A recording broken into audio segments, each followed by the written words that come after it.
Hello dear future officers. तो एक बार फिर से आप सभी का बहुत बहुत स्वागत है।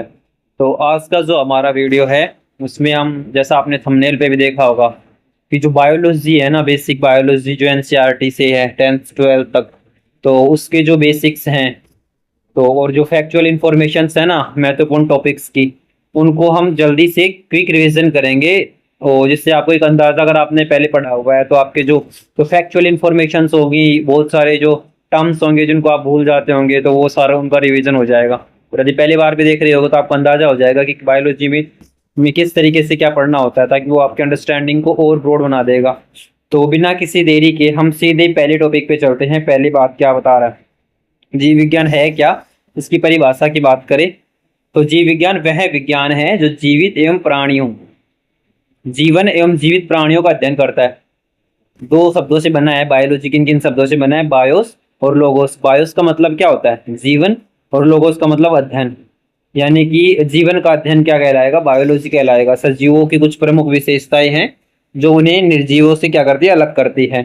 तो कुछ जो टर्म्स है ना, इंपॉर्टेंट टर्म्स, उनकी परिभाषा देख ले वो क्या होते हैं। तो पोषण क्या होता है? न्यूट्रिशन।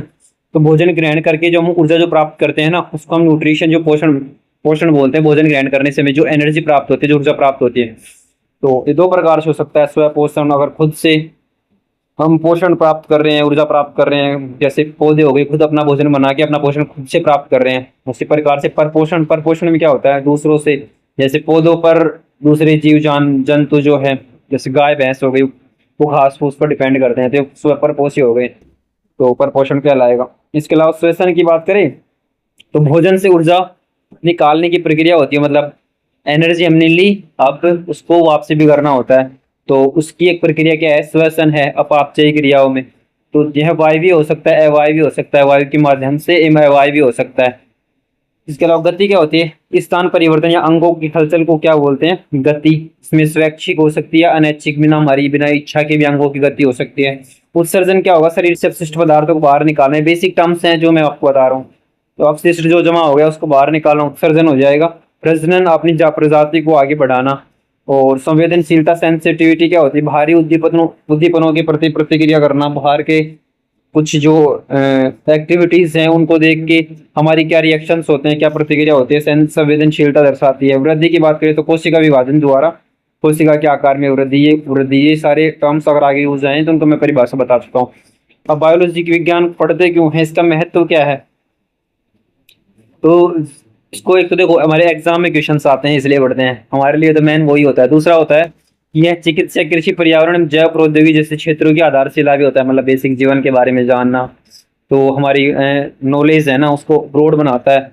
और अब इसमें जो है कोशिका सबसे पहले पढ़ेंगे, जो कि जीवन की सबसे छोटी संरचना जिसको बोलते हैं सेल।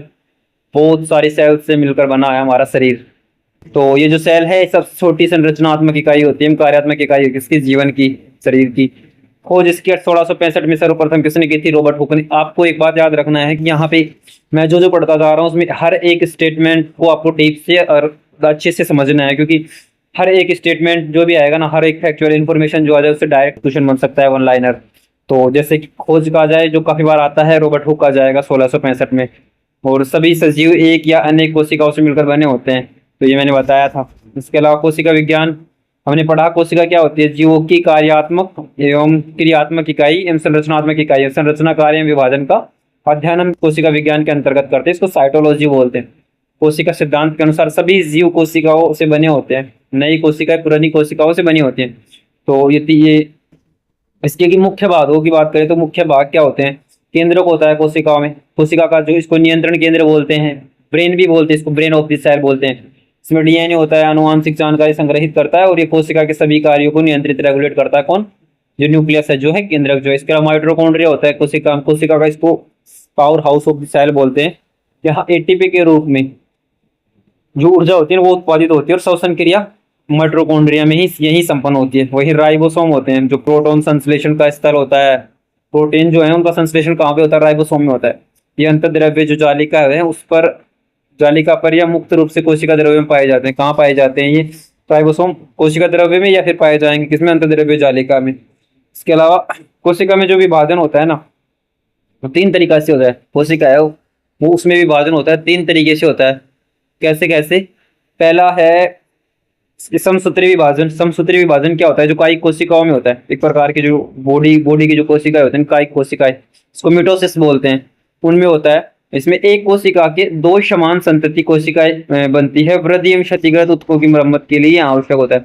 तो जो मिटोसिस होता है ना, एक कोशिका से दो उसके जैसी ही समान संतति कोशिकाएं बनेंगी, तो जिससे क्या होता है, कोई किसी कोशिका की क्षति वगैरह हो रही है तो उसकी क्या हो जाती है, भरपाई हो जाती है, उसकी पूर्ति हो जाती है। वहीं अर्धसूत्री समविभाजन, इसको मायोसिस मियोसिस बोलते हैं। मियोसिस में क्या होता है, जनन कोशिका में होता है अर्धसूत्री विभाजन।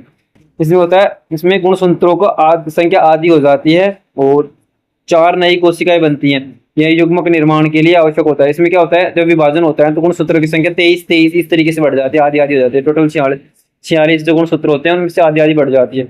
और तीसरा जो होता है सूत्री विभाजन, इसको एमिटोसिस बोलते हैं। सीधा विभाजन जिसके केंद्रक एवं कोशिका द्रव्य बिना किसी जटिल प्रक्रिया में विभाजित हो जाएंगे। असूत्री विभाजन में क्या होंगी, जो विभाजन होगा ना उसमें केंद्रक और कोशिका द्रव्य यानी किसी बिना किसी जटिल प्रक्रिया के क्या हो जाएंगे, डिवाइड हो जाएंगे, विभाजित हो जाएंगे। जीवाणुओं में देखा जाता है। तो असूत्री विभाजन किस में देखा जाता है, जीवाणुओं में देखा जाता है। इसके अलावा यदि हम पादप कोशिकाओं एवं जंतु कोशिकाओं की बात करें, इनमें कुछ डिफरेंस होता है। तो इन डिफरेंस की बात करें, क्वेश्चन आता है बार बार, कोशिका भित्ति निम्न में से किस में नहीं पाया जाता, किस में पाया जाता है? तो कोशिका भित्ति पाई जाती है पादपों में पाई जाती है, और किसके रूप में होती है, सेल्यूलोज के रूप में होती है।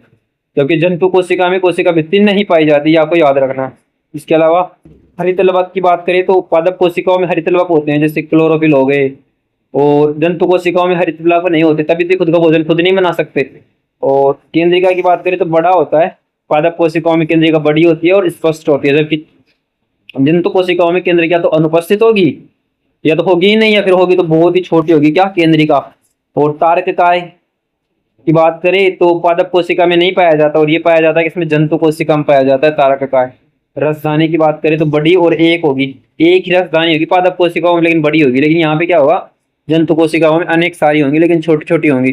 तो ये कुछ डिफरेंसेस थे किसमें, पादप कोशिकाओं में, जंतु कोशिकाओं में। नेक्स्ट, अगर जीव जगत का वर्गीकरण की बात करें हम, तो जीवों को उनकी समानता और भिन्नता के आधार पर विभिन्न वर्गों में क्लासिफिकेशन किया जाता है, मतलब वर्गीकृत किया जाता है।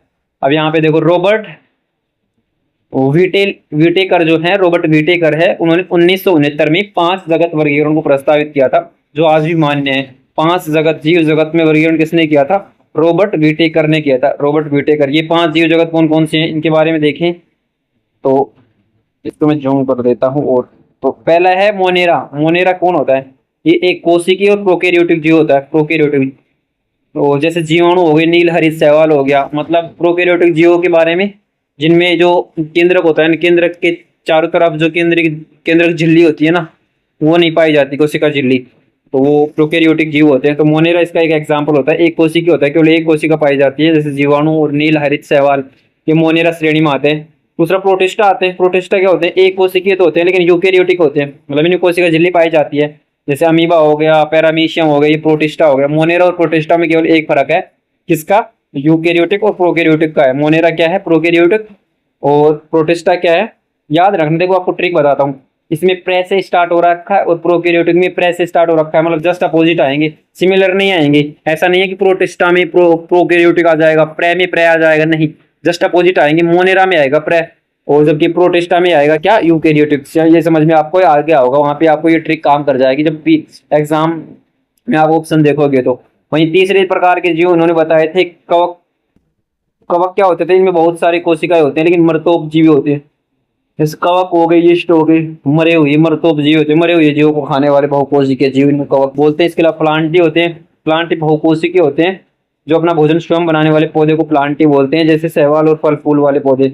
एनिमेलिया की बात करें तो बहुकोशिकीय परपोषी जंतु होते हैं एनिमेलिया, बहुत सारे कोशिकाएं होंगे लेकिन जंतु होंगे। प्लांटी तो स्वकोषी पौधे होंगे बहुकोषीय, और यदि जंतुओं की बात करें तो एनिमेलिया हो जाएगा, जैसे कीड़े, मछली, स्तनधारियां, इसके अंतर्गत आ जाएंगे। तो ये 5 वर्गीकरण थे जो किसने, रॉबर्ट विटेकर जो ने हैं 1969 में उन्होंने दिए थे। मोनेरा, प्रोटिस्टा, कवक, प्लांटी और एनिमेलिया, इनके एग्जाम्पल के साथ मैंने आपको बता दिया। इसके अलावा नामकरण की पद्धति, इन जीवों का नामकरण कैसे किया जाता है, कार्ल लिनियस महोदय, इन्होंने जीवों की वैज्ञानिक नाम देने के लिए एक द्विनाम पद्धति स्टार्ट की, बिनोमिनल जो पद्धति है, द्विनाम पद्धति जो है वो विकसित की। इसमें क्या होता है, प्रत्येक जीव का नाम 2 शब्दों से मिलकर होता है, जिसमें पहला तो उसका वंश आ जाएगा, इसको जीनस बोलते हैं, और दूसरा इसमें स्पीसीज पर किस जाति का है, जैसे होमो सैपियंस, जैसे होमो क्या हो जाएगा, उसका वंश हो गया, और सैपियंस क्या हो गया, उसकी जाति होगी, तो मानव हो गया। वहीं मैग्निफेरा इंडिका आम के लिए, मैग्निफेरा तो क्या हो जाएगा, उसका वंश मैग्निफेरा वंश का, और इंडिका क्या है, उसकी प्रजाति इंडिका यानी आम। तो इस तरीके से नाम दिया जाता है। द्विनाम पत्ती किसने, कार्ल लिनियस, याद रखना, सीधा स्टेटमेंट पूछ लेगा, कार्ल लिनियस के द्वारा स्टार्ट की गई। जो पद्धति कौन सी दिया, जीवों का नामकरण देने के लिए किसने जो द्विनाम पद्धति है उसकी स्थापना की थी। वैज्ञानिक नाम हमेशा इटैलिक या रेखांकित लिखे जाते हैं। ये जो नाम होते हैं ना, ये यहाँ या तो इटैलिक में या रेखांकित लिखे जाते हैं। वंश का नाम बड़े अक्षर में और जाति को छोटे अक्षर में लिखा जाता है। जैसे देखो, वंश का नाम एम बड़े से और जाति को छोटे से लिखा जाता है इंडिका। ये देखो, होमो को एम को बड़े से, और जो जाति है स्पेनिश स्पेनिश सेपियंस जो है उसको छोटे अक्षर से। यह पद्धति विश्वव्यापी संचार को भी क्या बनाती है, सरल बनाती है। याद रखना, अगर बड़े अक्षर और छोटे अक्षर में होगा, बड़े अक्षर यानी उसकी वंश होगा और छोटे अक्षर यानी उसकी जाति होगी। नेक्स्ट की बात करें, सूक्ष्म जीव विज्ञान की बात करें तो सूक्ष्म जीव क्या होते हैं, वे जिन्हें हम नग्न आंखों से नहीं देख सकते। किससे देखेंगे इनको, माइक्रोस्कोप से देखेंगे, अत्यंत सूक्ष्मदर्शी यंत्रों से। जैसे बैक्टीरिया भी एक प्रकार के सूक्ष्म जीव है, ये एक कोशिकीय होते हैं। बैक्टीरिया के बारे में थोड़ी बात करें तो एक कोशिका की होगी। दूसरा ये प्रोकैरियोटिक होती है, याद रखना, प्रोकैरियोटिक इनमें कोशिका झिल्ली नहीं पाई जाती। वही यूजफुल हो गए, लेकिन दूसरे जो रोग फैलाने वाले बैक्टीरिया हो गए, रोगकारी, मतलब दोनों प्रकार के होते हैं, लेकिन होते कैसे हैं, प्रोकैरियोटिक होते हैं। और विषाणु दूसरे होते हैं, विषाणु जिन्हें सूक्ष्म जीवों से देखा जाता है, डीएनए में आरएनए से बने होते हैं। केवल जीवित कोशिकाओं में प्रजनन करते हैं, केवल जीवित कोशिकाओं में प्रजनन करते हैं। कवक मृतोपजीवी एंटीबायोटिक पेनिसिलिन बनाते हैं। ये कवक क्या करते हैं, मृतोपजीवी बनाते हैं। किस में यूज होता है इनका, एंटीबायोटिक्स बनाने में, और जैसे पेनिसिलिन है उसमें यूज किया जाता है इसका, कवक का फंजाई का।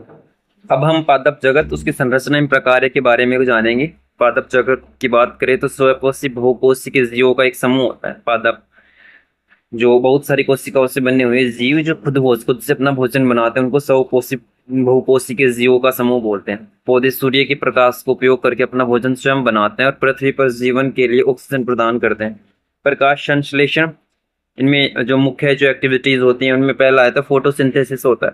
इसमें क्या होता है, पौधों में पोषण की मुख्य प्रक्रिया होती है। पत्तियों में उपस्थित तो हरित वर्ग जो होता है इसको क्लोरोप्लास्ट बोलते हैं। सूर्य के प्रकाश की ऊर्जा का उपयोग करके CO2 H2O से ग्लूकोज बना देगा, यानी 6 CO2 plus 6 H2O। Carbon dioxide और जल और प्लस प्रकाश, ये तीनों मिलेंगे तो क्या बनेगा, ग्लूकोज प्लस ऑक्सीजन क्या हो जाएगी, मुक्त हो जाएगी। तभी तो ये बोलते हैं कि रात के टाइम पे क्या होता है, रात के टाइम पे है ना, पेड़ है ना, वो ऑक्सीजन मुक्त नहीं करते क्योंकि प्रकाश तो होता नहीं है।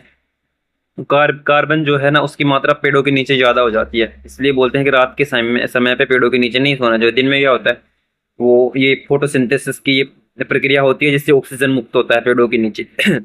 इस प्रक्रिया में ऑक्सीजन उपोत्पाद के रूप में निकलती है जो जीवन के लिए अत्यंत महत्वपूर्ण है। इसके अलावा पादप उत्तक, और इसमें परिवहन किस तरीके से होता है, तो पौधों में जल एवं खनिज लवणों का परिवहन पौधों में हो रहा है ना। पौधों में किसके रूप में होता है, जाइलम के रूप में होता है। क्वेश्चन आता है statement based, one liner, one statement based. तो जाइलम उत्तक के द्वारा जड़ों से स्टार्ट होकर पत्तियों तक जाइलम उत्तक के द्वारा पहुंचता है पौधों में। इसके अलावा बना हुआ अगर भोजन है, जल एवं खनिज लवण तो किससे जाता है, जाइलम से, और जो बना हुआ भोजन होता है जिसको वो किससे जाता है, फ्लोएम से जाता है। फ्लोएम उत्तक के द्वारा पत्तियों से शरीर के अन्य भागों तक पहुंचाता है। जाइलम एक दिशा परिवहन करता है, जबकि फ्लोएम क्या करता है, द्विदिशीय परिवहन करता है। फ्लोएम क्या करता है, दो दिशाओं में, फ्लोएम दो दिशा मतलब ले जाता भी है और अपशिष्ट को लेकर भी आता है, कौन, फ्लोएम। जबकि जाइलम सिर्फ पहुंचाता है जल एवं खनिज लवणों को। पौधों की वृद्धि उनके लिए जरूरी हार्मोन्स कौन से हैं, पौधों की वृद्धि हार्मोन्स के द्वारा नियंत्रित होती है। प्रमुख पादप हार्मोन्स में आता है ऑक्सिन। प्रमुख पादप हार्मोन में कौन सा है, ऑक्सिन प्रमुख है, जो क्या करता है, तने की वृद्धि के लिए जिम्मेदार हार्मोन है, कौन, ऑक्सिन। और इसके अलावा है जिब्रेलिन, जो पौधे की लंबाई के लिए है। पौधे की लंबाई के लिए कौन सा है, जिब्रेलिन हो गया। साइटोकाइनिन कौन सा है, कोशिका विभाजन के लिए। और एब्सिलिक अम्ल वृद्धि रोकने वाला होता है। यह हार्मोन वातावरणीय परिस्थितियों के अनुसार पौधे की वृद्धि को नियंत्रित करता है। तो पौधे की वृद्धि और हार्मोन कौन कौन से होगी, तो ऑक्सिलिन, ये मिलान वाले क्वेश्चंस में कई बार पूछता है कि तने के लिए कौन सा है, पौधे की लंबाई के लिए कौन सा है, कोशिका विभाजन के लिए कौन सा जिम्मेदार है। तो तने की वृद्धि के लिए ऑक्सिन, जिब्रेलिन होता है पौधे की लंबाई के लिए, और कोशिका का डिवाइडेशन पौधे में उसके लिए साइटोकाइनिन जो है वो हार्मोन, और साथ ही जो एब्सिसिक जो अम्ल है ना वो वृद्धि को रोकने वाला होता है। ये चारों हार्मोन्स आपको अच्छे से रट लेने हैं, क्योंकि इनसे वन लाइनर क्वेश्चन भी आ सकता है और एक मैचिंग का मिलान वाला क्वेश्चन भी आ सकता है। इसके अलावा प्राणी जगत के क्लासिफिकेशन के बारे में कुछ जाने तो इसको मुख्यतः दो दो भागों में बांटा गया है। अकशेरुकी है जिसमें रीढ़ की हड्डी नहीं होती, और कशेरुकी जिसमें रीढ़ की हड्डी होती है, जैसे ह्यूमन हो गया, ह्यूमन वगैरह। तो अकशेरुकी जीव क्या होते हैं? अकशेरुकी जीव जिनमें क्या होते हैं, रीढ़ की हड्डी नहीं पाई जाती। दोनों को कंपेरिजन के साथ पढ़ेंगे तो अच्छे से याद रहेगा। तो अकशेरुकी जीव क्या होता है? जंतुओं का लगभग 95% भाग अकशेरुकी है। जंतुओं का लगभग 95% जंतु ऐसे हैं जिनमें रीढ़ की हड्डी नहीं पाई जाती, जबकि केवल 5% जंतु जंतु हैं उनमें पाई जाती है। इसमें अकशेरुकियों में क्या क्या आते हैं? तो इनमें आते हैं प्रोटोजोआ आ गया एक, तो प्रोटोजोआ इसके अंदर ये एक कोशिकीय होते हैं, जैसे अमीबा और पैरामीशियम हो गया, ये क्या है? प्रोटोजोआ है। और अकशेरुकी जीव हैं। इसके अलावा पेरिफेरा भी होते हैं, ये छिद्र युक्त जीव होते हैं, जैसे स्पंज हो गए, इनमें रीढ़ की हड्डी नहीं पाई जाती। इसके अलावा सिलेंट्रेटा जिसे जेलीफिश या हाइड्रा, एनेलिडा। जेलीफिश और हाइड्रा किसमें आते हैं? सिलेंट्रेटा जो श्रेणी है उसमें आते हैं, इनमें भी रीढ़ की हड्डी नहीं पाई जाती। एनेलिडा में खंडित शरीर जैसे केंचुआ वगैरह हो गया, इसमें एनालिडा हो गया। और ऑर्थोपोडा क्या होते हैं? संधिपाद होते हैं, जैसे कीड़े मकड़ी सबसे बड़ा संघ हो गया। मोलस्क क्या होता है? जैसे मोलस्क में जो घोंगा हो गया, स्क्विड हो गया। और एकेनोड मेटा जो है जैसे स्टारफिश है। तो इन सभी में क्या है? अकशेरुकी जीव है और इनमें क्या नहीं पाया जाता? रीढ़ की हड्डी नहीं पाई जाती, जैसे amoeba, paramecium, sponge, jellyfish, hydra, केंचुआ, कीड़े मकड़ी, घोंगा, स्क्विड और स्टारफिश। यहाँ पे इनका जो प्रजाति का नाम भी दे सकता है, जैसे प्रोटोजोआ दे दे, पोरीफेरा दे दे, सिलेंटरेटा दे दे, एनिलेडा, ऑर्थोपोडा, मोलस्का, एकेनोडर्मेटा ये दे दे। इसके अलावा कशेरुकी जीवों की बात करें जिनमें रीढ़ की हड्डी पाई जाता है, अंत कंकाल पाया जाता है। 5 वर्ग होते हैं, इनमें मुख्यतः मत्स्य हो गया, तो जलीय एक मत्स्य बोलते हैं। इनमें गलफड़ों में ये क्या करते हैं? गलफड़ों से श्वसन लेते हैं। मत्स्य की स्ट्रक्चर आपने पढ़ी होगी, तो गलफड़ों से श्वसन लेते हैं, जैसे रोहू, सार्क एग्जाम्पल हो गए। उभयचर होते हैं जिसको एम्फीबिया, जल थल दोनों पर, जैसे मेंढक हो गए, तो ये दोनों पे पाए जाते हैं, जल में भी थल में। इनमें भी रीढ़ की हड्डी पाई जाती है उभयचरों में। और सरीसृप जो होते हैं, रेप्टाइल्स जो होते हैं, इनकी शुष्क त्वचा होती है, अंडे देने वाले होते हैं, जैसे सांप हो गई, छिपकली हो गई। तो ये जो लिजर्ड वगैरह है क्या है? ये रेप्टाइल्स है, इनकी शुष्क त्वचा होती है। उभयचर क्या होते हैं? जल एवं थल दोनों पे पाए जाते हैं, मेंढक वगैरह। पक्षियों में भी रीढ़ की हड्डी पाई जाती है, पंख युक्त उड़ने वाले जैसे कबूतर, बाज। लेकिन एक बात याद रखना, कोई भी ओड आ जाए ना, ओड स्टेटमेंट आ जाए कि सभी पक्षियों में क्या पाई जाती है? रीढ़ की हड्डी, तो ये गलत हो सकता है, क्योंकि अभी कितनी ही प्रजाति अभी जिनकी खोज ये भी होना बाकी है। तो निश्चित तौर पर ये नहीं कहा जा सकता है कि किसी एक प्रजाति में इस प्रकार का ही गुण पाया जाएगा।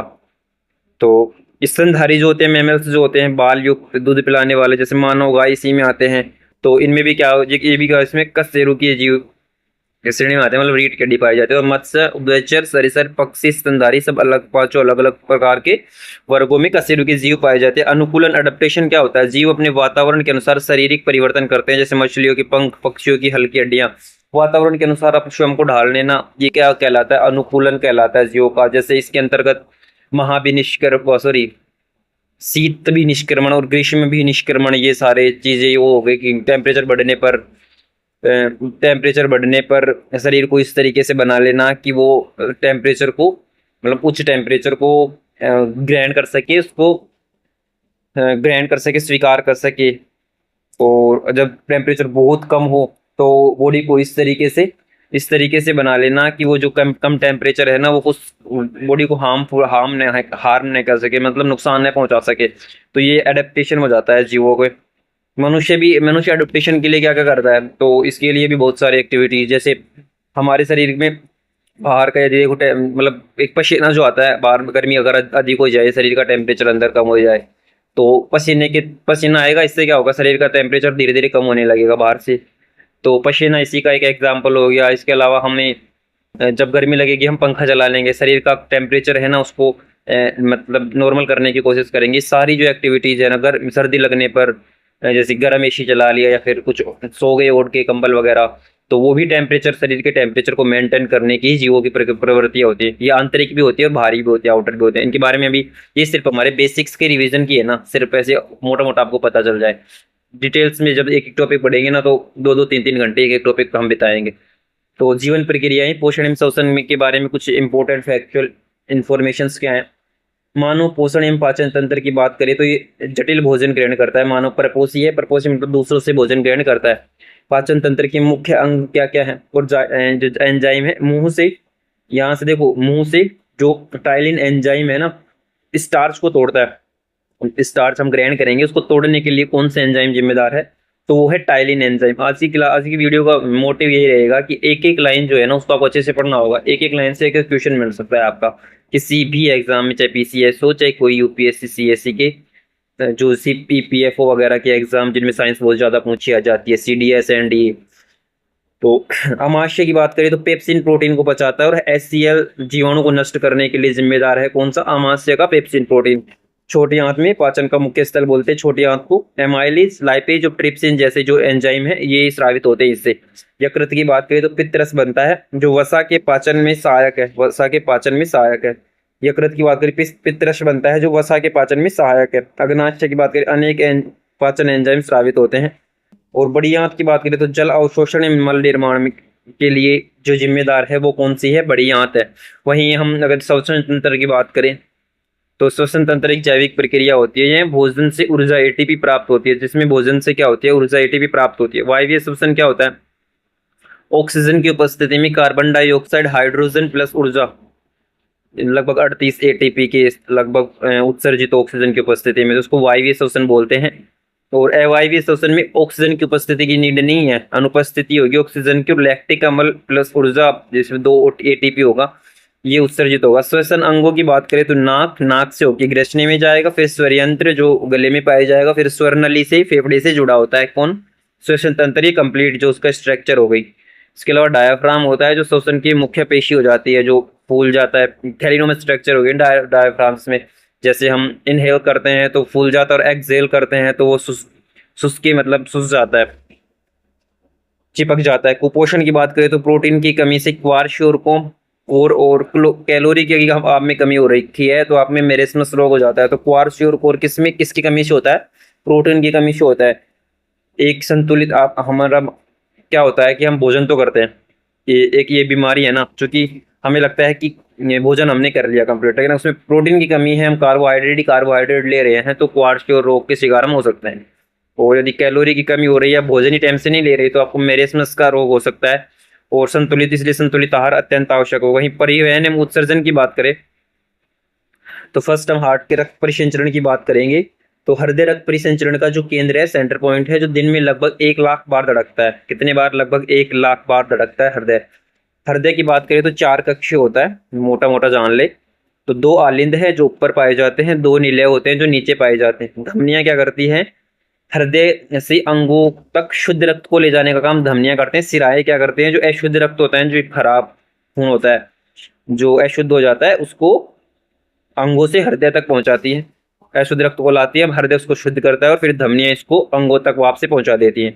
केशिकाएं क्या होती है, उत्कोच से पदार्थों का आदान प्रदान करने के लिए केशिकाएं जिम्मेदार होते हैं। रक्त के समूहों की बात करें तो ए बी ओ, ये कार्ल जो लैंडस्टर्नर है ना, उन्होंने खोजे थे ये सारे समूह ब्लड ग्रुप के। RH कारक क्या होते हैं, ये 2 प्रकार के होते हैं, पॉजिटिव नेगेटिव हो गए। रक्त के घटक, रक्त में क्या क्या पाए जाते हैं, WBC पाई जाती हैं, जिनको व्हाइट ब्लड सेल्स बोले जाते हैं। प्लेटलेट्स इसको बोलते हैं, रोग प्रतिरोधक का काम करते हैं। प्लेटलेट्स हो गई रक्त का थक्का बनाने के लिए, और प्लाज्मा उसका तरल भाग होता है। वहीं जो रेड ब्लड सेल्स होती है वो ऑक्सीजन के परिवहन के लिए जिम्मेदार होते हैं, इनको लाल रक्त कणिकाएं बोलते हैं। तो रोग प्रतिरोधक WBC हो गई, और रक्त की कणिकाएं ऑक्सीजन परिवहन में काम करती हैं, RBC। प्लेटलेट्स कम हो जाती है, यानी रक्त का थक्का बनना कम हो जाता है। इसलिए जब भी डेंगू वगैरह होता है तो प्लेटलेट्स वगैरह गिरती हैं, और इनका एक लिमिट से ज्यादा गिर जाए ना तो मनुष्य की डेथ तक हो सकती है। उत्सर्जन तंत्र की बात करें तो शरीर में नाइट्रोजन युक्त अपशिष्ट पदार्थों को बाहर निकालने के लिए जिम्मेदार है कौन सा, उत्सर्जन तंत्र है। इसमें पाई जाती है वक्र पाई जाती है, जो वक्र क्या होते हैं, 2 होते हैं। वक्र पर क्या होते हैं, 2 होते हैं, जो नेफ्रॉन कार्यात्मक इकाई है, और मूत्रवाहिनी मूत्रवाहिनी मतलब एक नलिका नुमा स्ट्रक्चर जो क्या करती है, वक्र से मूत्राशय तक मूत्र को ले जाती है। मूत्राशय क्या करेगा, वहां पे मूत्र का भंडार होगा और मूत्र मार्ग के द्वारा शरीर से मूत्र का निकास होगा। तो ये चार जो पार्ट हैं उत्सर्जन तंत्र के और उनके कार्य हैं, इस प्रकार आपको मैचिंग करा सकता है, आप उसको कर सकते हैं। वक्र रक्त को छानकर यूरिक अम्ल अतिरिक्त जल को मूत्र के रूप में बाहर निकालते हैं। एक वयस्क व्यक्ति लगभग प्रतिदिन लगभग 1 से 2 लीटर मूत्र का उत्सर्जन करता है। तरल संतुलन की बात करें तो वक्र शरीर में जल एवं लवणों का संतुलन बनाए रखते हैं, इसको बोलते हैं ओस्मो रेगुलेशन। वक्र शरीर में जल का एवं लवणों का संतुलन बनाने के लिए जिम्मेदार है, तो गुद्दे जिसको बोलते हैं, तो इसको बोलते हैं ओस्मो रेगुलेशन बोलते हैं इस प्रक्रिया को। इसके अलावा जो हृदय है ना, उसके बारे में हमने देखा था, 2 आलिंद होते हैं, 2 नीले होते हैं, तो वो किस तरीके से पाए जाते हैं। तो अशुद्ध रक्त आता है दाहिने जो ऊपर आलिंद होते हैं, तो दाहिने जो आलिंद होता है मतलब राइट साइड में जो होता है ना, उसमें अशुद्ध रक्त आता है, और जो लेफ्ट साइड में होता है दाहिना जो नीले होता है, सॉरी, एक आलिंद होता है एक नीले होता है, एक नीचे होगा फिर एक नीले एक आलिंद, इस तरीके से है, तो बराबर नहीं है, ऊपर नीचे है। तो दाहिने आलिंद में क्या होता है, अशुद्ध रक्त, और दाहिने जो नीले होता है ना राइट हैंड वाले, तो उसमें होता है क्या, फेफड़े होते हैं। इसके अलावा बायां नीले जो होता है वो पूरे शरीर में, और जो है शुद्ध रक्त जो पाया जाता है वो बाएं आलिंद में पाया जाता है, जिसमें हार्ट पाया जाता है। फेफड़े पाए जाते हैं दाहिने नीले में, और इसके अलावा पूरे शरीर में क्या पाया जाता है, बायां नीले सॉरी, जो ब्लड की सप्लाई करता है ना बायां नीले से, यह चक्कर लगातार चलता रहता है। फेफड़ों में रक्त शुद्ध होता है और फिर पूरे शरीर में ऑक्सीजन की सप्लाई के लिए जिम्मेदार है। और अभी हमने पढ़ा था कि आरबीसी ऑक्सीजन के परिवहन, जो ब्लड में आरबीसीज होती है ना, वो ऑक्सीजन का परिवहन करते हैं। नियंत्रण एवं समन्वय मतलब शरीर की सभी क्रियाओं को रेगुलेशन एवं समन्वित करने के लिए 2 मुख्य तंत्र होते हैं। तो शरीर को रेगुलेट करने के लिए मतलब 2 तंत्र काम करते हैं बॉडी में, मशीन की तरह काम करता है। तो ये 2, एक तो नर्व सिस्टम हो गया, दूसरा होता है एंडोक्राइन जिसको बोलते हैं अंतःस्रावी तंत्र होता है, शरीर को चलाने के लिए ये 2 सिस्टम काम करते हैं। तो तंत्रिका तंत्र में पहला होता है ब्रेन, मस्तिष्क होता है, शरीर का केंद्रीय नियंत्रण कक्ष बोलते हैं इसको। और इसमें मुख्य भाग की बात करें तो प्रेमस्तिष्क होता है, इसमें सेरेब्रम, इसको बुद्धि याददाश्त पाई जाती है, किसमें, प्रेमस्तिष्क में पाई जाती है, इसको सेरेब्रम बोलते हैं। प्रेमस्तिष्क, सेरेब्रम, बुद्धि याददाश्त। इसके अलावा अनुमस्तिष्क होता है, अनुमस्तिष्क को क्या बोलते हैं, सेरेब्रम तो बोलते हैं, प्रेमस्तिष्क को सेरेबेलम बोलते हैं, अनुमस्तिष्क को बोलते हैं। और इसमें जो शरीर को बॉडी को संतुलन समन्वय के लिए जिम्मेदार है अनुमस्तिष्क, बुद्धि याददाश्त के लिए प्रेमस्तिष्क। इसके अलावा मेडुला पाया जाता है, मेडुला ऑब्लांगेटा पाया जाता है, जो अनैच्छिक क्रिया है जैसे श्वसन, हृदय की गति, इनके लिए जिम्मेदार कौन सा है, मेडुला हो गया। तो 3 प्रकार की मस्तिष्क के भाग है, प्रेमस्तिष्क, अनुमस्तिष्क और मेडुला हो गया, जो श्वसन, हृदय गति, अनैच्छिक क्रियाएं के लिए जिम्मेदार है, तो वो कौन सा है, मेडुला हो गया। तो बुद्धि किसमें पाई जाती है, प्रेमस्तिष्क में। इसके अलावा मेरुरज्जु पाया जाता है नर्व सिस्टम में, स्पाइनल कोड बोलते हैं, मस्तिष्क एवं शरीर की बाकी हिस्सों के बीच में संचार का मार्ग, यह प्रवृत्ति क्रियाओं को भी नियंत्रित करता है। तो प्रवृत्ति क्रियाओं को और मस्तिष्क एवं शरीर के अन्य हिस्सों के बीच में जो स्पाइनल कोड होता है मेरुरज्जु, तो उसके लिए जिम्मेदार। तंत्रिका कोशिका की बात करें तो तंत्रिका तंत्र के संरचनात्मक जो कार्यात्मक इकाई, शरीर की संरचनात्मक एवं कार्यात्मक इकाई क्या होती है, कोशिका होती है ना, उसी तरीके से न्यूरॉन क्या करते हैं, ये तंत्रिका तंत्र के स्ट्रक्चरल एवं कार्यात्मक इकाई होते हैं। यह विद्युत आवेग के रूप में संदेशों का संचार करते हैं। अंतःस्रावी तंत्र की बात करें, इंडोक्राइन जो सिस्टम है उसकी अगर हम बात करें तो ये हार्मोन वगैरह के बारे में है। तो अंतःस्रावी हार्मोन की बात करें, पहला जो हार्मोन होते क्या है, रासायनिक संदेशवाहक होते हैं जो सीधे रक्त में स्रावित होते हैं और लक्ष्य अंगों पर कार्य करते हैं। मतलब रक्त में ये हार्मोन एक रासायनिक संदेशवाहक की तरह स्रावित होंगे, इससे जो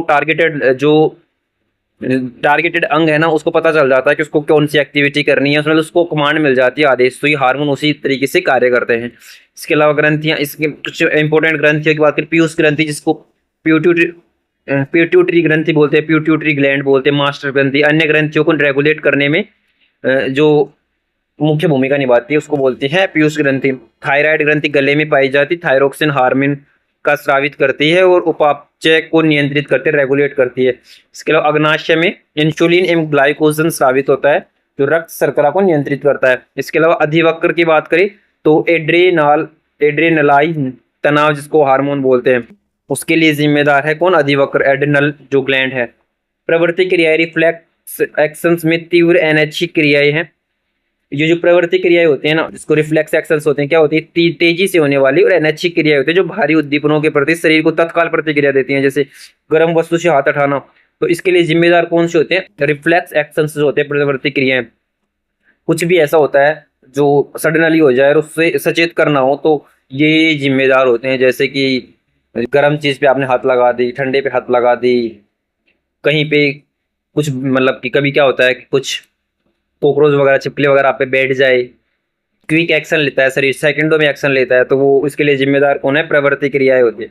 छिपकली से डर तो नहीं लगता? डर लगता हो तो कमेंट बॉक्स में बताओ किस किस को छिपकली से डर लगता है। जीवों में प्रजनन एवं जनन स्वास्थ्य के बारे में कुछ डेटा फैक्ट देखे तो प्रजनन वह प्रक्रिया होती है जिसके द्वारा जीव अपने समान नई संतति उत्पन्न करता है। इसमें प्रजातियों की निरंतरता बनी रहती है। प्रजनन समान संतति, अपने जैसी समान संतति पैदा करने के लिए जो जिम्मेदार होता है उसको प्रजनन बोलते हैं। प्रजनन दो प्रकार का होता है, एक अलैंगिक प्रजनन, एक लैंगिक प्रजनन होता है। अलैंगिक में क्या होता है? एसेक्सुअल रिप्रोडक्शन क्या होता है?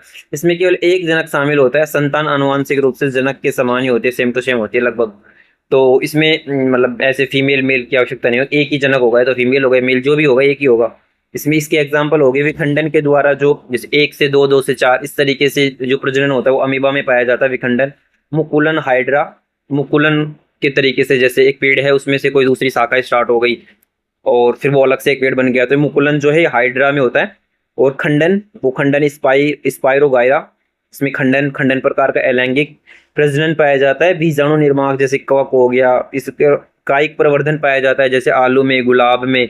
आलू जैसे तो उसको कुछ टाइम, मतलब एक टाइम, ज़्यादा टाइम के लिए रख दोगे तो वो खुद अपने आप उगने लग जाता है, उसको कायिक प्रवर्धन हो गया आलू में, गुलाब में। तो अलैंगिक प्रजनन के एग्जाम्पल पूछे तो विखंडन, मुकुलन तरीके, तो विखंडन, मुकुलन, खंडन, बीजाणु निर्माणों कायिक प्रवर्धन है। लेकिन अगर एग्जाम्पल पूछे तो अमीबा, हाइड्रा और स्पाइगोराइरा, कवक, आलू, गुलाब, ये सारे हो गए। वहीं लैंगिक जो प्रजनन होता है, सेक्सुअल रिप्रोडक्शंस होते हैं, इसके एग्जाम्पल्स तो जैसे मानव हो गया और जीव जंतु हो गए, ये जो जंतु वगैरह। इनमें 2 जनक नर एवं मादा शामिल होते हैं, युग्मक बनते हैं।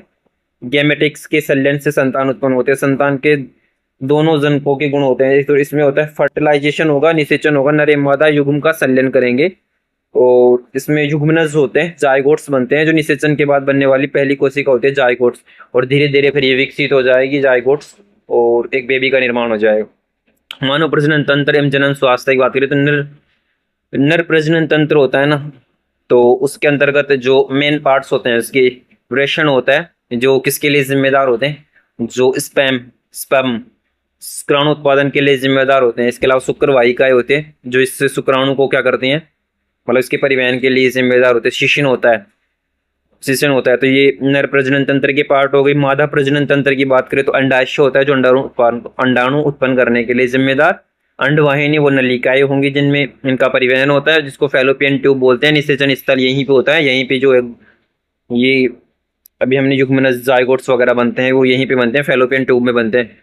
गर्भाशय होता है जो गर्भ का विकास, भ्रूण का जो विकास होता है वो गर्भाशय में होता है। और योनि जो मादा का जो सेक्सुअल जो पार्ट होता है ना वो। तो नर एवं मादा की प्रजनन तंत्र की जो मेन पार्ट्स हैं वो हमने यहाँ पे देख लिया। इसके अलावा गर्भाशय की बात करें, निषेचन से लेकर बच्चे के जन्म तक की अवधि लगभग 9 महीने का होता है। मनुष्य में भ्रूण विकास, अलग अलग जीव जंतुओं में ना ये गर्भावस्था ना अलग अलग होती है, कहीं कम भी होती है, कहीं पे जैसे हाथी वगैरह में तो मनुष्य से बहुत ज्यादा होती है, शायद 2 साल के लगभग। भ्रूण विकास की बात करें तो युग्मनज में भ्रूण और फिर शिशु का विकास होता है।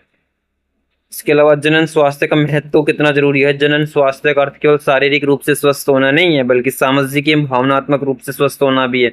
यौन संचारित रोगों, जिसको सेक्सुअल ट्रांसमिटेड जो डिजीजेज बोलते हैं, उनसे बचा, जैसे एड्स हो गया, HIV हो गए, ये होते हैं STDs, सेक्सुअल ट्रांसमिटेड डिजीज होते हैं। परिवार नियोजन एवं सुरक्षित मातृत्व योजना जनन स्वास्थ्य समाज के समग्र स्वास्थ्य एवं विकास के लिए महत्वपूर्ण है।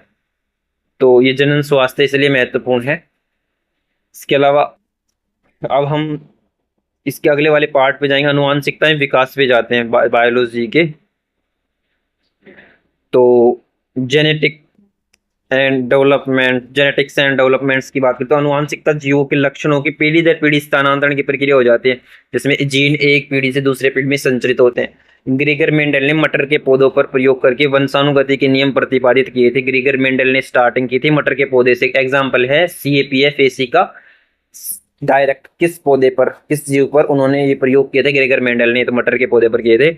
वंशावली के नियम प्रतिपादित किए थे। चार्ल्स डार्विन है, उन्होंने प्राकृतिक चयन के सिद्धांत को समझाया। जैविक विकास कैसे होता है इसके लिए जिम्मेदार जो प्राकृतिक चयन का सिद्धांत है उसके प्रवक्ता कौन हो गए? उसके देता हो गए जो चार्ल्स डार्विन हो गए। डीएनए जीवन की आणविक नींव होती है जो सभी आनुवंशिक सूचनाओं को संचारित करते हैं। डीएनए डीऑक्सी राइबो न्यूक्लिक अम्ल, इन ये जो आनुवंशिकता है ना, एक जीन से एक पीढ़ी से दूसरी पीढ़ी में जो गुणसूत्रों को स्थानांतरण के लिए जिम्मेदार है डीएनए।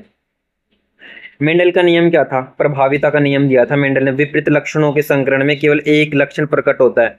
वहीं पृथक्करण का नियम उन्होंने दिया कि युग्मक बनते हैं समय अलग अलग होता है, इसमें अलग अलग हो जाता है जब युग्मक बन रहे होते हैं। फिर देन स्वतंत्र अपव्यूहन का नियम दिया, जब दो से अधिक लक्षण एक दूसरे में स्वतंत्र रूप से वंशानुगत होते हैं। तो ये प्रभाविता, पृथक्करण और अपव्यूहन का नियम किसका है? ग्रेगर मेंडल से संबंधित है। डार्विन का सिद्धांत था प्राकृतिक चयन का। जो जीव पर्यावरण के अनुकूल होते हैं, जो जीव पर्यावरण के अनुकूल होते हैं वे जीवित रहते हैं और प्रजनन भी करते हैं। इसके अलावा योगात्मकता की उत्तरजीविता योगात्मक की उत्तरजीविता क्या कहती है? ये जो सिद्धांत है इसमें अनुकूलन लक्षण पीढ़ी दर पीढ़ी बढ़ते हैं। सामान्य पूर्वज सभी जीव के एक साझा पूर्वज से विकसित होते हैं। अनुकूलन लक्षण कैसे पीढ़ी दर पीढ़ी बढ़ते हैं? किसने कहा था? ये योग्यतम की उत्तरजीविता सिद्धांत के अनुसार। और डार्विन ने कहा है कि जो मतलब अगर जो जीव पर्यावरण के अनुकूल होते हैं वे जीवित रहते हैं, प्रजनन करते हैं। डीएनए और जीन की बात करें तो DNA deoxy ribo nucleic acid हो गया, द्विकुंडलित स्ट्रक्चर। वाटसन क्रिक ने दिया था डीएनए द्विकुंडलित जो स्ट्रक्चर है। इस तरीके से क्वेश्चन पूछे जाते हैं कि पहले कौन सी इनमें से खोज सबसे पहले किसकी हुई थी, देन किसकी हुई थी, देन किसकी, अनुक्रम भी पूछे जाते हैं। ये हमें आगे वाले जो दोबारा से हम इसको मतलब डिटेल से और भी ज़्यादा डिटेल से पढ़ेंगे तब ये इसको कवर कर लेंगे। क्वेश्चन आंसर प्रैक्टिस करेंगे तब कवर करते रहेंगे सारी चीज़ों को। डीएनए का कार्यात्मक खंड जो एक प्रोटीन के लिए कोड करता है। आरएनए अनुलेख या अनुवाद के द्वारा प्रोटीन का संश्लेषण करता है। तो आरएनए राइबोन्यूक्लियोक्सिक अम्ल। तो अनुलेखन या अनुवाद के द्वारा प्रोटीन संश्लेषण के लिए जिम्मेदार है। जीन क्या करते हैं? डीएनए के कार्यात्मक खंड होते हैं जो प्रोटीन का कोडिंग के लिए जिम्मेदार जीन। और डीएनए तो है ही जो द्विकुंडलित स्ट्रक्चर होते हैं इनकी हेलिक्स के समान इस तरीके से, और इनमें ये इस तरीके से डीएनए की स्ट्रक्चर होती है। जबकि आरएनए की स्ट्रक्चर कैसे होते हैं? एक साइड में होते हैं हेलिक्स, ये एडेनिन, गुआनिन, साइटोसिन, थाइमिन ये पाए जाते हैं डीएनए में।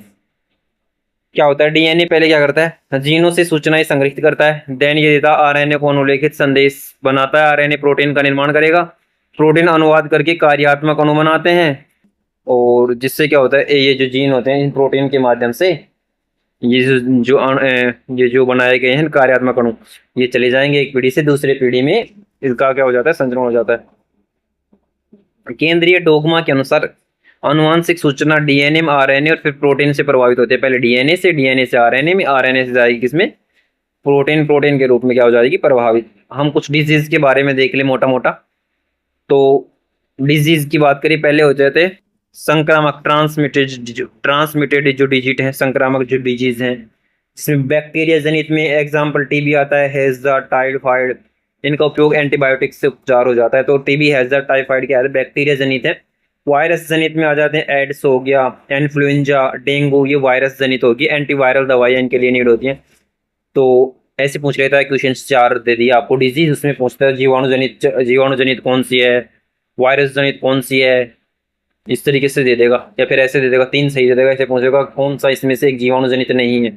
तो देखो टीबी, हैजा, टाइफाइड बैक्टीरिया, जीवाणु जनित, वायरस जनित होगी एड्स, इन्फ्लुएंजा, डेंगू, और प्रोटोजोआ जनित होती है मलेरिया, अमीबियता। इसमें प्रेटो जो दवाइयाँ दी जाती है ना वो एंटी प्रोटोजोअल जो दवाइयाँ होती हैं वो प्रोटोजोआ जनित बीमारियों के लिए दी जाती हैं। इसके अलावा प्रतिरक्षा प्रणाली की बात करें तो जन्मजात प्रतिरक्षा के लिए जिम्मेदार है त्वचा, श्लेष्मा झिल्ली और माइक्रोफेज। ये जन्मजात प्रतिरक्षी हैं जो शरीर में जन्म के साथ ही मतलब विकसित हो जाते हैं। इसके अलावा अर्जित, जो हमें अर्जित करना पड़ता है शरीर को, वो बीटा कोशिकाएं होती है जो एंटीबॉडीज बनाती हैं। टी सेल जो होती हैं वो कोशिका के मध्यस्थ कोशिकाओं में मीडिएटर का काम करते हैं। ये हमें समय के साथ अर्जित करनी होती है, कमानी होती है, अर्जित करनी होती है। वहीं टीकाकरण शरीर को पहले से रोग के प्रति सजग करना। कि क्या होता है टीकाकरण में, जो कोई भी कई प्रकार से होता है, इसमें एक होता है कि आप मृत वायरस हो गया, कोई जो मरा हुआ है उसको इंजेक्ट कर देंगे शरीर में, तो ये जो WBC बीटा सेल्स वगैरह है ना, ये एक्टिव हो जाएंगी पहले से वो एंटीबॉडीज बना के तैयार कर लेंगे। फिर क्या होगा, अगर वो वायरस रियल में जो जीवित वायरस के कनेक्शन में मतलब शरीर आता है, उसके कनेक्ट में होता है, तो पहले से हमारी एंटीबॉडीज बन के तैयार रह चुकी होंगी, और इससे क्या होगा, उससे सुरक्षा हो जाएगी शरीर की। जीवन शैली एवं स्वास्थ्य की बात करें तो कुपोषण, मोटापा, धूम्रपान, शराब से कैंसर, मधुमेह और हृदय रोग होते हैं। संतुलित आहार एवं व्यायाम की नीड होती है। कैंसर की बात करें तो कैंसर क्या है, अनियंत्रित कोशिका विभाजन होता है, इसमें ट्यूमर बनती हैं, गांठें जिसको बोलते हैं, ट्यूमर बनती हैं, मेटास्टेटिस बनती हैं। कीमोथेरेपी और रेडियोथेरेपी, कार्टी सेल थेरेपी, ये सभी किसकी कैंसर के लिए इलाज के लिए जिम्मेदार है। इसके अलावा एड्स की बात करें तो ये है जो अभी हमने STD देखा था, सेक्सुअल ट्रांसमिटेड डिजीज, उसमें आता है इलीसा परीक्षण से इसकी पहचान की जाती है। और HIV ह्यूमन पेपिलोमा जो वायरस होता है ना, HIV जो है वो इसके लिए जिम्मेदार है। HPV वायरस से HPV एक अलग अलग वो हो जाता है, अलग बीमारी हो जाती है। टी कोशिकाओं को मतलब जो टी कोशिकाओं को ये HIV जो वायरस होता है ना, ये टी कोशिकाओं को नष्ट कर देता है, और इलीसा के द्वारा पहचान की जा सकती है। इसके लिए कोई अभी तक भी कोई स्पेशल इलाज है नहीं एड्स का, और ये संक्रामक बीमारी होती है क्योंकि, और फैलने का जो ज़्यादा रीज़न होता है ना, वो जब मतलब कि फिजिकल रिलेशंस वगैरह बनाते हैं तो उस तरीके से फैलते हैं। और जेनेटिक बीमारी है एक तरीके से ये, मतलब अगर पेरेंट्स में है तो ये ज़्यादा चांस है कि बच्चों में भी रहेगी, हो जाएगी सीधी। मलेरिया की बात करें तो मलेरिया होता है प्लाज्मोडियम परजीवी मादा एनोफिलीज मच्छर। क्विनिन दवा के उपचार के लिए मलेरिया के उपचार के लिए क्विनिन दवा का यूज किया जाता है। और फैलता किससे होता है, जो मादा एनोफिलीज मच्छर है उससे फैलते प्लाज्मोडियम परजीवी। चूंकि जो बीमारियां होती है ना, वो ज़्यादा पूछता कौन सी है, जो कि साल भर में चर्चा में रहती हैं, तो इसके लिए हम अलग से एक separate video time by time बनाते रहेंगे, मंथली या फिर ईयरली बेस पे, 6 मंथ बेस पे, कि इन 6 मंथ्स में ये बीमारियां थी जो चर्चा में रही हैं और ये आपके एग्जाम के लिए ज़रूरी है। लेकिन बेसिक जो ज़रूरत होती है ना, कैसे फैलते कैसे नहीं फैलती, वो मैंने बता दिए। इसके अलावा बायोटेक्नोलॉजी की बात करें, बायोटेक्नोलॉजी को एक पेज में तुम कैसे ही पढ़ सकते हैं, बहुत बड़ी है बायोटेक्नोलॉजी, लेकिन ऐसे जान लेंगे बायोटेक्नोलॉजी होता क्या है, एक अंदाज़ा होता है कि बायोटेक्नोलॉजी में पढ़ना क्या होता है। तो बायोटेक्नोलॉजी जैव प्रौद्योगिकी जीवों, कोशिकाओं एवं उनके अंशों का प्रयोग करके मानव कल्याण के लिए उत्पाद एवं प्रक्रियाएं विकसित करने की विज्ञान शाखा है। कोशिकाओं में उनके जो अंश हैं उनमें चेंजमेंट करके, टेक्नोलॉजी का यूज करके उनके उत्पाद एवं प्रक्रिया विकसित करने की शाखा को विज्ञान कहते हैं।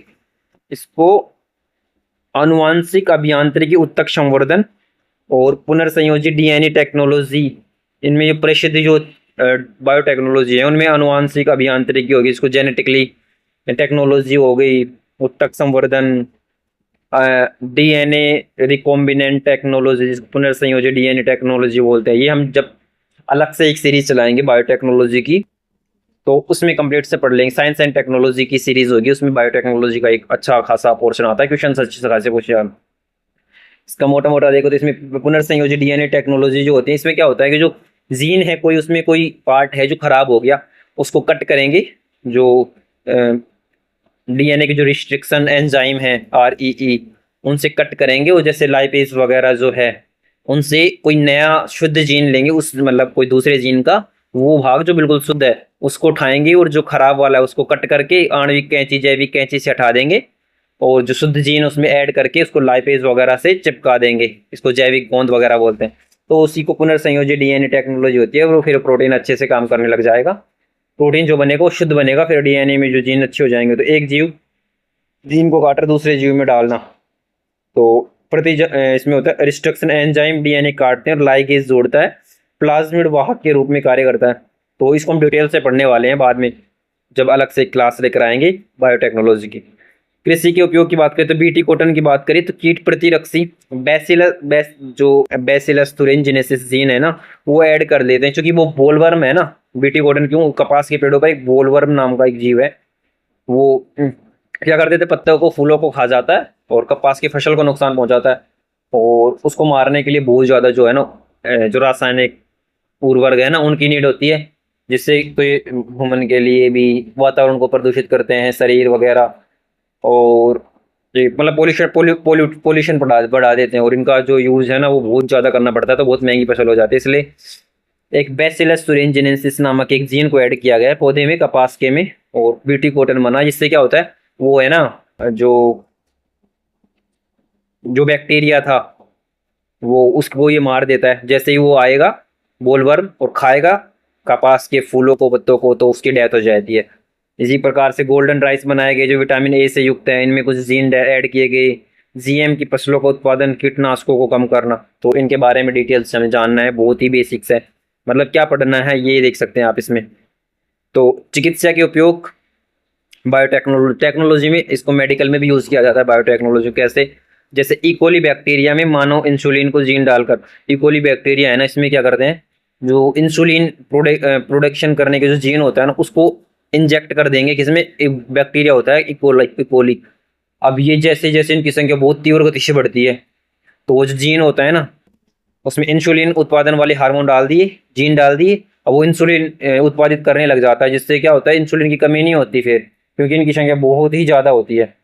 और जिनकी जब नीड होती है ना कृत्रिम रूप से इंसुलिन हार्मोन लेने की, तो इनका बहुत महत्वपूर्ण यूज़ होता है इकोली बैक्टीरियाज का। विकास हार्मोन में, बोनापन को ऑब्जॉर्व करने में, हेपेटाइटिस बी टीका लगाने में, इसके अलावा कार्टिशल कैंसर के इलाज में, कोई हमें ऐसी बीमारी है जो हमें पूर्वजों से मिली है, यानी कि उसको बोलते हैं जेनेटिकली कोई बीमारी है, उसको ख़त्म करने के लिए, तो बहुत सारी हम चिकित्सा में इसके हर क्षेत्र में जी बायोटेक्नोलॉजी का यूज है। आपका मतलब शरीर का ऑपरेशन करना है, बिल्कुल सूक्ष्म, बहुत ही सूक्ष्म मतलब जो जीन के स्तर पर, डीएनए के स्तर पर, तो भी बहुत सारी टेक्नोलॉजी, इनको हम डिटेल्स में पढ़ेंगे बाद में।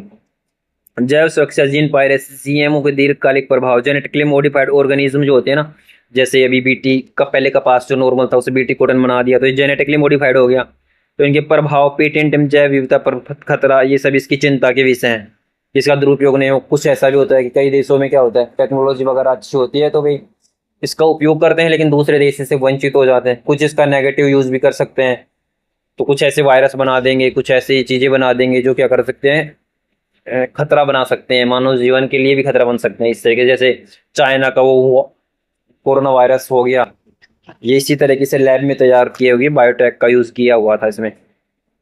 नेक्स्ट, अगर सूक्ष्म जीव विज्ञान के बारे में, हमने ये पहले भी पढ़ा था, इसके बारे में थोड़ा और डिटेल्स पढ़ लेते हैं। फर्मेंटेशन की बात करें तो लैक्टोबैसिलस से दही जिमना, यीस्ट जो होती है उससे ब्रेड और शराब, उसके लिए जो जिम्मेदार कारक होता है ना उस वो बोलते हैं फर्मेंटेशन बोलते हैं। इसके अलावा एंटीबायोटिक्स होता है जो पेनिसिलियन फंगस से, पेनिसिलिन फ्लोएम 1928 एंटीबायोटिक्स जो होता है पेनिसिलियन फंगस से पेनिसिलियन फ्लेमिंग के लिए जिम्मेदार हो गया। जैव उर्वरक की बात करें तो राइजोबियम नाइट्रोजन स्थिरीकरण करता है, जैव उर्वरक राइजोबियम नाइट्रोजन स्थिरीकरण के लिए जिम्मेदार है। सीवेज उपचार, सूक्ष्म जीव कार्बनिक पदार्थों, मतलब सूक्ष्म जीवों का उपयोग कहाँ नहीं है, सूक्ष्म जीवों का उपयोग सब कहीं पे है। अगर आपको बहुत ही शरीर के माइनर से माइनर जगह पे क्या करना, ऑपरेशन वगैरह करना हो, दवाई पहुंचानी हो, तो इन सूक्ष्म जीवों को यूज किया जाता है।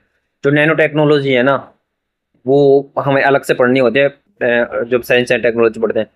हानिकारक प्रभाव क्या होते हैं सूक्ष्म जीवों की, खाद्य विषाक्तता हो जाते हैं, जैसे सोल्मोनेला, कैलोस्ट्रोडिया, बोटुलिनम जो है बोटुलिनम, ये किसके लिए, खाद्य विषाक्तता के लिए जिम्मेदार है। महामारी, प्लेग, हैजा, इन्फ्लुएंजा, फफूंद संक्रमण के लिए दाद, एथलेटिक फूट जो है। जैव आतंकवाद जिसको बोलते हैं एंथ्रेक्स, चेचक के हथियार के रूप में उपयोग किया जाता है। एंथ्रेक्स को चेचक के हथियार के रूप में यूज किया जाता है, एंथ्रेक्स को, ये हानिकारक प्रभाव होते हैं, दाद, एथलेटिक फूट हो गए। बायो रेमेडिएशन क्या होता है, जैव नियंत्रक के रूप में इनके जो इसका जो यूज होता है, इससे क्वेश्चन पूछा जाता है बहुत ज्यादा। सूक्ष्म जीवों के द्वारा पर्यावरण के प्रदूषण को मुक्त करने के लिए यूज जो विधि अपनाई जाती है उसको बायो रेमेडिएशन बोलते हैं। सूक्ष्म जीवों का यूज करेंगे। तेल रिसाव हो गया कहीं पे, तो बैक्टीरिया छोड़ देंगे, वो क्या कर देंगे, तेल को अवशोषित कर लेंगे और तेल मतलब स्वच्छ हो जाएगा, जैसे समुद्र वगैरह में यूज किया जाता है। भारी धातुओं में प्रदूषण में फंगस उपयोगी होते हैं, और कीटनाशक अपघटन के लिए भी सूक्ष्म जीवी सहायक होते हैं। कीटनाशकों का अपघटन करना हो तो कौन जिम्मेदार होते हैं, जो कीटनाशक, तो इनको वो इस जो प्रक्रिया होती है इसको बोलते हैं बायो रेमेडिएशन बोलते हैं। बैक्टीरिया की बात करें तो दही, एंटीबायोटिक्स, नाइट्रोजन चक्र में, कवक में पेनिसिलिन, ब्रेड शराब के लिए, वायरस में रोगजनक टीका उत्पादन के लिए, और शैवाल में उत्पादन, ऑक्सीजन उत्पादन एवं जैव ईंधन के लिए सूक्ष्म जीव जिम्मेदार हैं। नेक्स्ट अगर हम बात करें तो खाद्य उत्पादन में वृद्धि कैसे हो सकती है, तो बढ़ती आबादी की खाद्य उत्पादकों को पूरा करने के लिए कृषि, पशुपालन एवं मत्स्य पालन में आधुनिक तकनीकों का उपयोग आवश्यक है। हरित क्रांति में भारत के खाद्यान्न उत्पादन में अभूतपूर्व वृद्धि की है।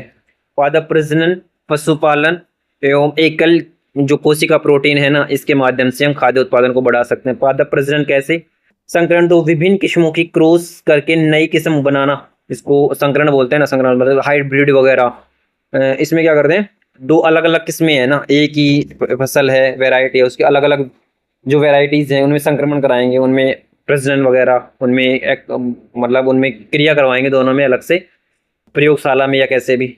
तो क्या होता है, जो नई किस्में बनती हैं उनको संकरण किस्में बोलते हैं, और इनको उत्पादन कैपेसिटी हो जाती है वो बढ़ जाती है। तो वहीं उत्परिवर्तन, परिवर्तन होता है, जैसे कोई पौधा है उस पर कुछ विकिरणस डालेंगे तो जो उस जितना वो उत्पादन कर रहा है ना वो उससे ज्यादा उत्पादन करने लग जाता है। तो विकिरण एवं रसायनों से जीन को बदलना। कायिक संवर्धन क्या होता है, एक कोशिका से पूरा पौधा, एक कोशिका है उससे कंप्लीट पौधा बन जाए तो इसको बोलते हैं उत्तक संवर्धन। और जैसे हमें हाइड्रा का एग्जाम्पल जो लिया था वो इसी तरीके से था। मुकुलन, जिसको वो मुकुलन जो है इसको टोटी पोटेंसी बोलते हैं। टोटी मतलब कोशिकाओं का एक पार्ट है, प्लूरीपोटेंट, टोटीपोटेंट कोशिकाएं। हरित क्रांति की बात करें तो नॉर्मल बार लोग उच्च उत्पादकता गेहूं की किस्मों के लिए जिम्मेदार। वर्गीस कुरियन, वर्गीस कुरियन इसमें आ जाएगा। दुग्ध उत्पादक के लिए श्वेत क्रांति के जनक वर्गीस कुरियन, अमूल मॉडल दुग्ध उत्पादन को बढ़ाने के लिए। नीली क्रांति मत्स्य पालन से संबंधित है, रोहू, कतला, मृगल ये मछलियों के नाम हो गए। मधुमक्खी पालन की बात करें तो शहद, मोम उत्पादन, परागण में सहायक हो गई। एकल कोशिका प्रोटीन की बात करें तो एससीपी। एकल कोशिका प्रोटीन क्या होते हैं, स्पाइरुलिना। नील हरित शैवाल की बात करें तो 60% प्रोटीन होता है इसमें। मैथिलोट्रोप की बात करें तो मिथेनॉल से प्रोटीन बनाने की विधि। लाभ की बात करें तो कम जगह, तेज उत्पादन, खाद्य संकट का समाधान के लिए मैथिलोट्रोप का उपयोग किया जाता है। मेथेनॉल से प्रोटीन बनाया जाता है और इसका लाभ को कम जगह लेंगे, तेज उत्पादित करेंगे, खाद्य संकट में समाधान के लिए जिम्मेदार है कौन, मैथिलोट्रोप। और स्पाइरुनी जो रूनीला है हरित शैवाल, जो लगभग 60% प्रोटीन के उत्पादन के लिए जिम्मेदार है। इसके अलावा नाउ हम पर्यावरण में एनवायरनमेंट में एंट्री करते हैं। तो स्टार्टिंग एंड इकोसिस्टम्स होता है, चूंकि एनवायरनमेंट का एक टॉपिक है जो उसमें सब बहुत ही बेसिक्स हम देख रहे हैं, बहुत बड़ा टॉपिक है, इसके लिए स्पेशल सब्जेक्ट चलाया जाता है, लेकिन फिर भी हम मोटा मोटा देख ले। उत्पादक क्या होते हैं, हरे पौधे होते हैं बेसिक्स के रूप में, बेसिक्स जान ले तो उत्पादक होते हैं हरे पौधे जो प्रकाश संश्लेषण के द्वारा क्या बनाते हैं, भोजन बनाते हैं। उपभोक्ता की बात करें जो शाकाहारी होते हैं, ये मांसाहारी दोनों प्रकार के होते हैं, सर्वभक्षी भी होते हैं जैसे ह्यूमन हो गया।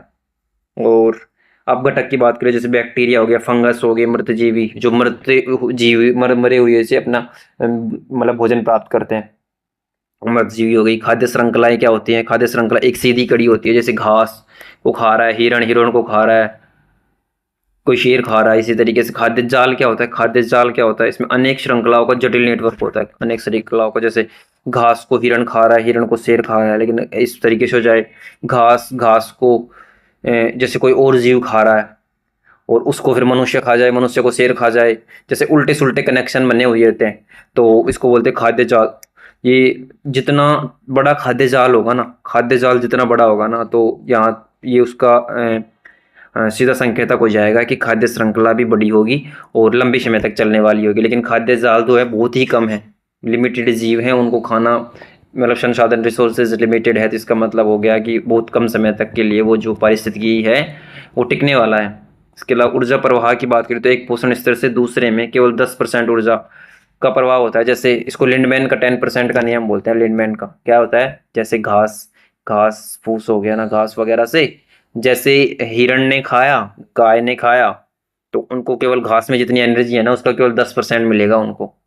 अब इस हिरण को पकड़ के क्या किया, किसी मनुष्य ने इसको भोजन बना लिया। तो जितनी एनर्जी हिरण को प्राप्त थी ना, उसका केवल 10% मनुष्य में जाएगा। और अब मनुष्य को किसी शेर ने या किसी अन्य जीव ने खा लिया तो उसका केवल 10% ही जाएगा किसमें, उस शेर में, जो मनुष्य में जितनी एनर्जी है। और अब जब शेर की डेथ वगैरह हो जाए या उसको किसी ने मार के, जो छोटे अपघटक जीव जो मरे हुए को खाते हैं वगैरह, चील वगैरह ये खा रहे हैं, तो उनमें भी केवल शेर की जितनी एनर्जी है ना, उसका केवल 10% पार्ट ही जा सकता है। तो इस प्रकार से एक निश्चित 2 से 4 5 से 6 स्तर मान लो मैक्सिमम, उसके बाद में ऊर्जा खत्म होने लगती है। तो ये हो जाता है लिंडमैन का 10% का नियम। बायो मैग्निफिकेशन क्या होता है कि जैसे जो प्रदूषणकारी कारक होते हैं ना, घास में जितने डीडीटी जिसको होते हैं, मेनली काम होते हैं किसमें, रसायन जो उर्वरक होते हैं, उर्वरकों में प्रदूषण हो गया। उर्वरक क्या कहते हैं, प्रदूषित कर कुछ ऐसे रसायन होते हैं इनमें जो कि क्या होते हैं, नष्ट नहीं होते, वो जुड़ते जाते हैं एक पोषी स्तर से दूसरे में, दूसरे से तीसरे में, चौथे में से बढ़ते जाते हैं। तो रासायनिक खाद्य श्रृंखला में ऊपर जाने पर ये गाढ़े होते जाते हैं, शीर्ष उपभोक्ता में सबसे अधिक विषाक्त पदार्थ जमा हो जाते हैं। जैसे कि हम एग्जाम्पल ले सकते हैं, जैसे ये डीडीटी होते हैं, एक प्रकार के होते हैं रासायनिक कीटनाशी जो होते हैं, जो खेतों वगैरह में गिरे जाते हैं। अब हमने ना ऐसे फल फल खा रहे हैं जो कि दवाइयों से बने हुए हैं, उनमें प्रदूषक कारक ये डीडीटी जैसे कारक हैं। मनुष्य ने खाए, मनुष्य में जमा हो गई, मनुष्य से। और मनुष्य केवल फल, एक ही फल थोड़ी ना खा रहा है, कई प्रकार के फल खा रहा है, तो कितने ही प्रकार के रसायन मनुष्य में जमा होते जाएंगे। इसी प्रकार में जैसे शेर ने मनुष्य को खाया तो केवल एक मनुष्य थोड़ी खा रहा है, वो और जीव जानवर वो भी खा रहा है, उनसे भी अलग अलग तरीके के जो प्रदूषक है ना, वो शेर में जमा होते जाएंगे। मनुष्य के तो जो थे वो तो हैं ही। तो इस प्रकार से जैसे जैसे हम ऊपर बढ़ते जाएंगे ना, ऊपर पोषक स्तरों में, तो इनकी जो संख्या है ना, इनकी जो डेंसिटी है ना, वो बढ़ती जाती है। और इसी को बोलते हैं जैव आवर्धन, बायोमैग्निफिकेशन। इसके अलावा इस डायग्राम को समझते हैं। तो तृतीय मतलब पहले क्या होता है, ये मैंने बताया था ना, वही है कि जैसे हरे पौधे हैं उनमें 100% ऊर्जा माने प्राथमिक उपभोक्ता जैसे शाकाहारी हो गए, जो अपना खुद का भोजन बनाते हैं, घास वगैरह खा रहे हैं, उन तक केवल 10% एनर्जी जाएगी। और जैसे ही इन घास वगैरह को या उसके ऊपर द्वितीय उपभोक्ता, इसमें मांसाहारी आ जाते हैं, जैसे कोई छोटे जीव जैसे खरगोश वगैरह हो गए, जो खुद का भोजन बना के मतलब घास वगैरह से, देख पहले इसमें घास आ जाएगा, घास वगैरह, इसमें आ जाएंगे हिरण वगैरह, खरगोश वगैरह, जो कि घास वगैरह से उत्पादकों से अपना भोजन, हरे पौधों से भोजन प्राप्त कर रहे हैं। अब इन खरगोश वगैरह को खा रहे हैं जैसे बड़े जीव जैसे लोमड़ी, बिल्ली, ये मांसाहारी में आ जाएंगे। और इनके ऊपर आते हैं जो तृतीय उपभोक्ता, वो इन मांसाहारियों को भी खाने वाले, इनको भी खाने वाले, जैसे शेर वगैरह हो गए। तो ये इनमें केवल ऊर्जा देखो 100% का 10%, 10 फिर 10 का 10% गया, तो एक का 10%, 0.1%, इसी प्रकार से समाप्त हो जाएगी एक दो स्तर के बाद में, बिल्कुल। तो ये होता है लिंडमैन का 10% का ऊर्जा का नियम। तो पर्यावरण जब हम पढ़ेंगे तो उसके बारे में डिटेल्स से हम सारी चीज़ें जानेंगे। तो प्राकृतिक संसाधनों का प्रबंधन की बात करें तो प्राकृतिक संसाधनों का टिकाऊ उपयोग भविष्य की पीढ़ियों के लिए अत्यंत आवश्यक है। जल, वन, मृदा, ऊर्जा संसाधनों के संरक्षण का आज सबसे बड़ी चुनौती है। प्राकृतिक संसाधनों के बारे में जैसे जल संरक्षण में हम क्या क्या पढ़ते हैं, वर्षा जल संचय, सिंचाई की बूंद बूंद तकनीकी, नदियों का प्रदूषण, जल का पुनर्चक्रण की विधियां पढ़ेंगे। वन संरक्षण में बहुत सारे वनों के उन्मूलन को रोकने के लिए, पुनर्वनीकरण को बढ़ावा देने के लिए संरक्षण प्रोग्राम पढ़ेंगे। मृदा संरक्षण के लिए कटाव रोकना, कई सारे वन, इसी प्रकार के वन्य जीवों के संरक्षण के एवं नवीकरणीय ऊर्जा के लिए जैसे सौर, पवन, जल विद्युत, बायोमास, जीवाश्म ईंधन पर निर्भरता को कम करना। तो ये सारे किसके लिए, प्राकृतिक संसाधनों के प्रबंधन के तहत आते हैं। जैव विविधता हॉटस्पॉट क्या होते हैं, जैसे जैव विविधता हॉटस्पॉट क्या होता है, जिनमें ऐसे क्षेत्र जिनमें उनकी स्थानीय जो जनजातीय प्रजाति, जो विविधताएं पाई जाती हैं, जीव जंतुओं की, पादपों की, वो बहुत ज़्यादा पाई जाती है। लगभग 5000 से ज़्यादा, 1500 जीव जंतुओं से ज़्यादा इस तरीके से पाई जाएगी। भारत में है ना, जो पश्चिम घाट में हिमालय 2 हॉटस्पॉट हैं जो अत्यधिक जैव विविधता में संकटग्रस्त जो हैं प्रजातियां इनमें पाई जाते हैं। संरक्षण की नीति इन सीटू, मतलब इन सीटू और एक्स सीटू क्या होते हैं, उन्हीं स्थानों पर, जैसे कि जैसे वन अभ्यारण्य वगैरह बना दिया, सॉरी नेशनल पार्क वगैरह बना दिया। जैसे शेर का संरक्षण करना है तो टाइगर रिजर्व बना दिया, जहाँ पे वो है उसको कहीं पे ले जाया नहीं, वहीं पे उसका संरक्षण की देखभाल के लिए विधियां बना दी गई। लेकिन एक्स सीटू क्या होता है, जैसे किसी एक क्षेत्र से उठाया, उनको संरक्षित करना है और उसको किसी दूसरे क्षेत्र में ले जाके उसको क्या कर रखे हैं, उसको प्रिजर्व किया जा रहा है, उसको संरक्षित किया जाता है, उसको प्रोटेक्ट किया जा रहा है, जैसे जू वगैरह इसके एग्जाम्पल्स हो गए। तो इनको हम डिटेल्स में पर्यावरण पढ़ेंगे। तो ये पर्यावरण के प्राकृतिक संसाधन भी हमें पढ़ना होता है। इसके अलावा कुछ प्रॉब्लम्स होते हैं जो पर्यावरण से संबंध जुड़े हुए मुद्दे होते हैं, तो जिनका सामना करना होता है। इसमें ग्लोबल वार्मिंग होता है। ग्लोबल वार्मिंग क्या होता है? पृथ्वी का टेम्परेचर है ना, एक औसत, ऐसे नहीं कि एक दिन का टेम्परेचर नहीं, एक साल भर का, कई सालों का एक एवरेज टेम्परेचर पृथ्वी का जितना होना चाहिए वो धीरे धीरे बढ़ने लग जाए, तो उसको ग्लोबल वार्मिंग बोलते हैं। इसके लिए रीजन्स हैं, तो ये 6-7 जो हैं GHGs हैं, ग्रीन हाउस गैसेज हो गई, carbon dioxide, methane, CFC, HFC, PFC, इस तरीके की जो है प्रभाव। तापमान वृद्धि होगी, हिमनद, इससे क्या होंगे? टेम्परेचर जैसे बढ़ेगा तो बर्फ पिघलेंगी, बर्फ पिघलेंगी तो समुद्र का स्तर धीरे धीरे ऊपर होगा, बढ़ेगा, ऊपर उठेगा तो जैसे आसपास के जो द्वीप होंगे वो डूबना स्टार्ट हो जाएंगे। मौसम के पैटर्न में चेंज होगा, जैसे अभी देख ही रहे हो कि इस साल ही El Nino, super ultra El Nino जैसे एक्टिविटीज़ बनने लग गई, बारिश हो ही नहीं रही जिससे, तो ये इन्हीं का ग्लोबल वार्मिंग जैसी एक्टिविटीज़ का ही परिणाम है।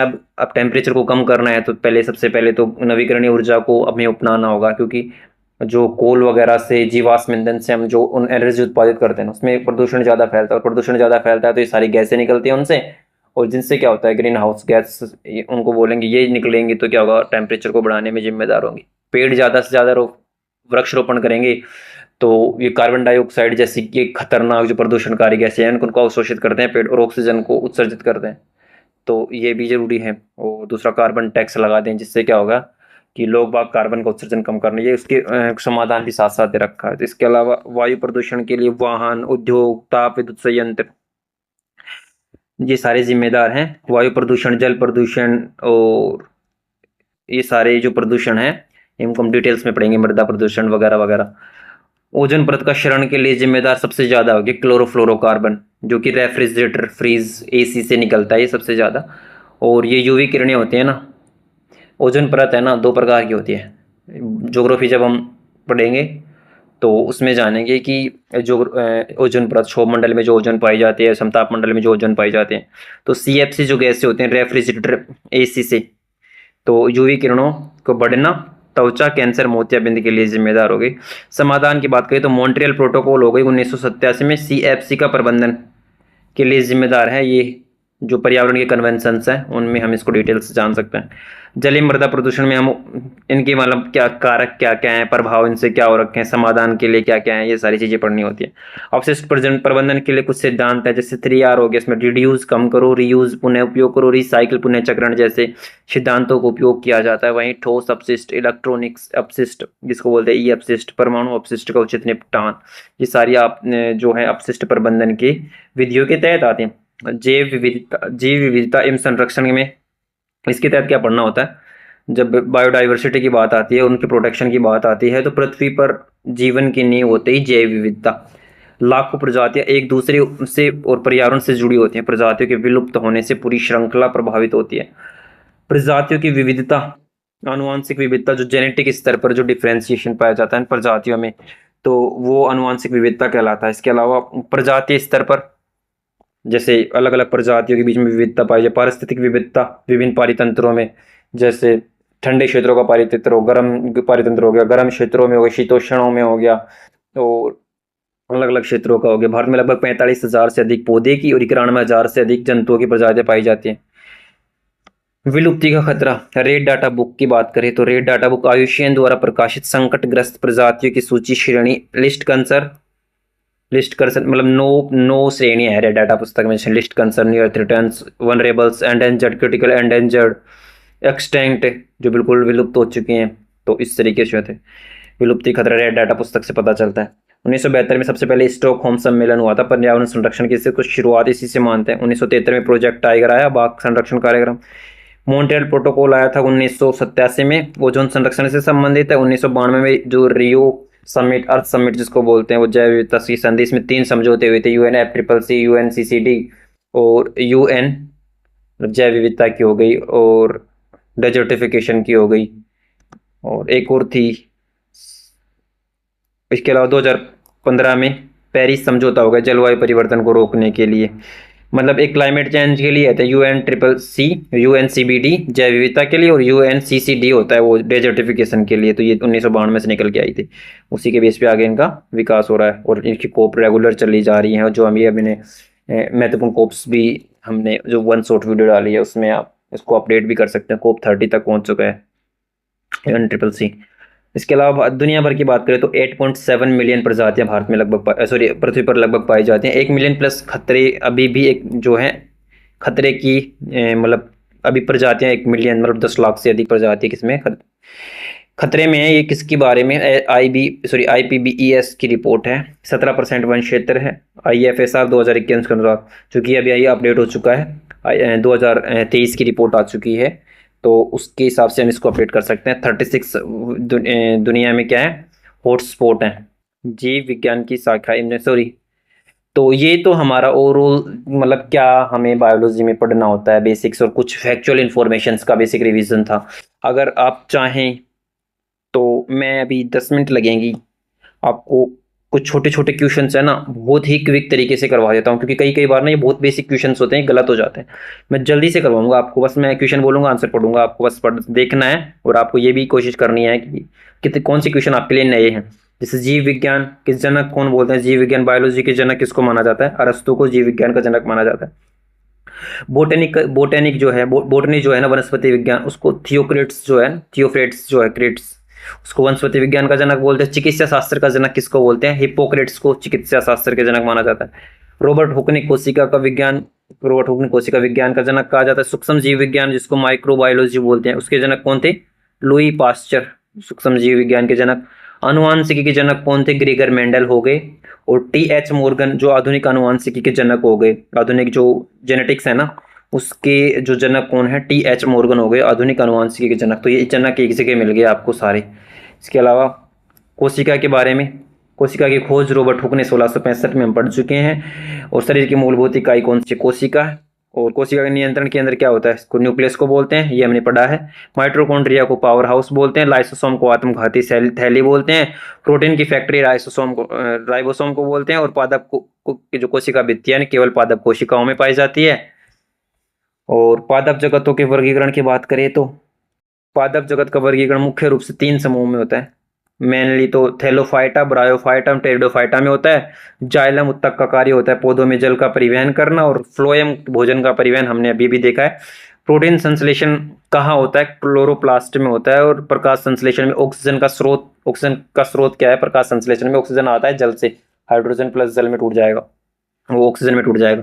विशेष सत्य कुछ अलग देखोगे तो सबसे बड़ा पुष्प कौन सा है, इसको रेफ्लेसिया जो है, रेफ्लेसिया सबसे बड़ा फूल है। और सबसे छोटा बीज कौन सा है, वो ऑर्किड का होता है।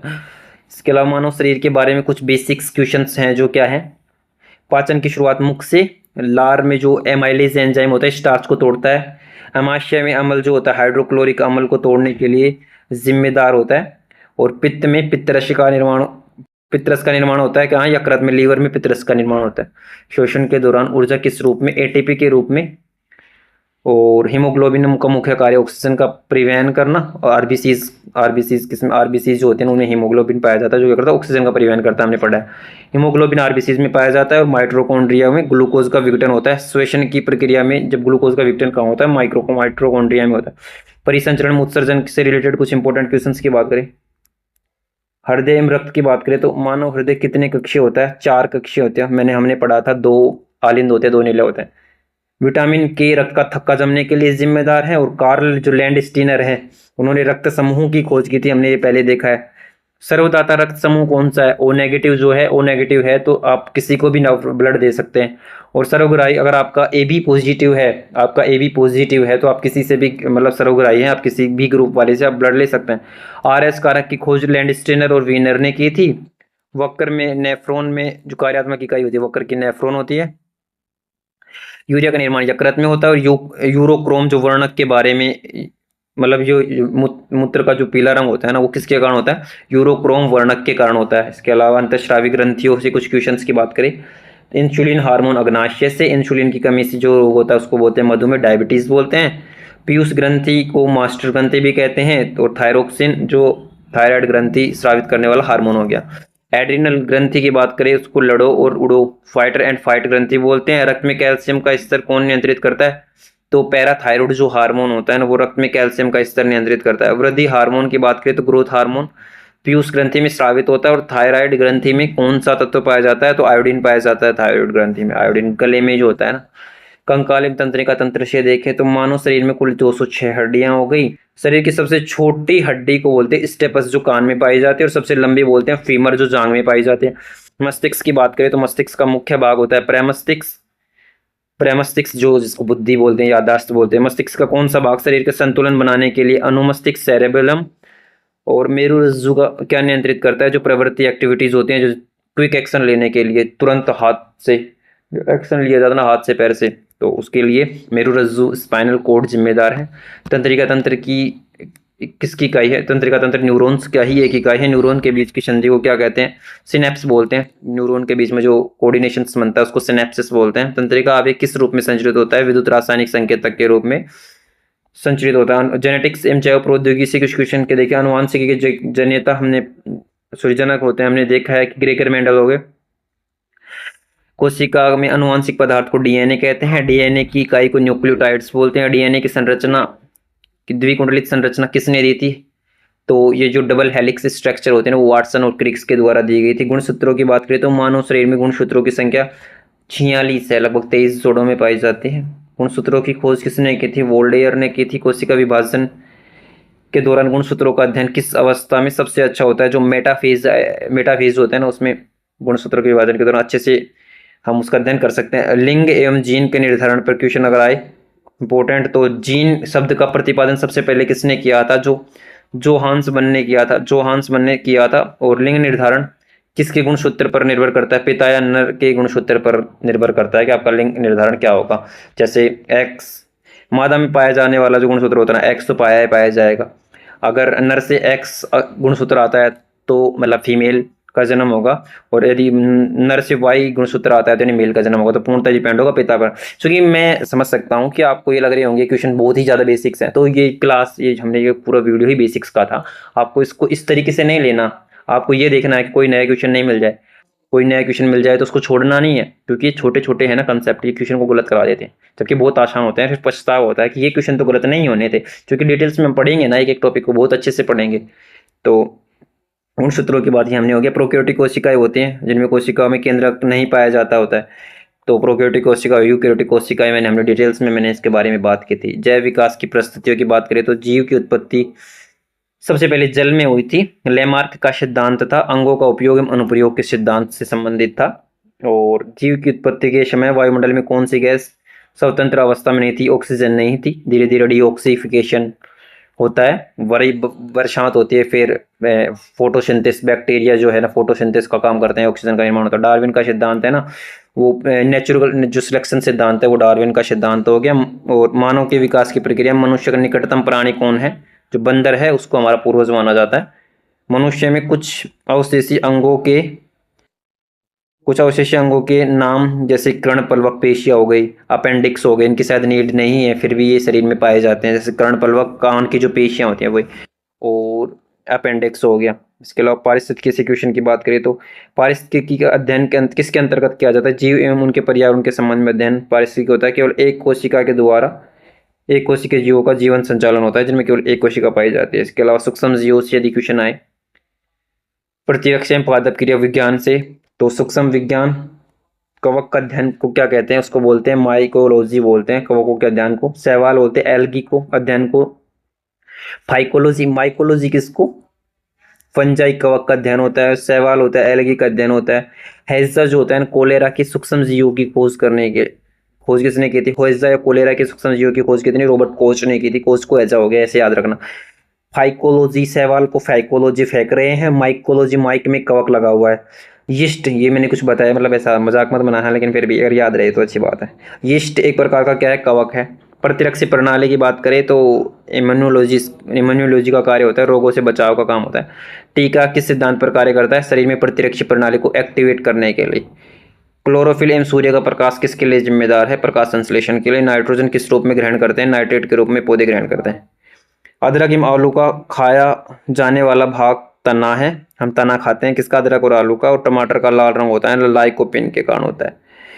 इसके अलावा ये टोटल क्वेश्चंस वगैरह हो गए। तो ये हमारा ओवरऑल डिस्कशंस था। आई होप आपको बहुत अच्छा लगा होगा, चाहे आप फ्रेशर्स हैं और अगर आप फ्रेशर हो या फिर आपने पहले आप बायोलॉजी पढ़ी होगी तो आपको लगा होगा कि आपका बहुत सारा रिवीजन हो गया, बहुत सारी फैक्चुअल इन्फॉर्मेशन नई भी मिली होंगी।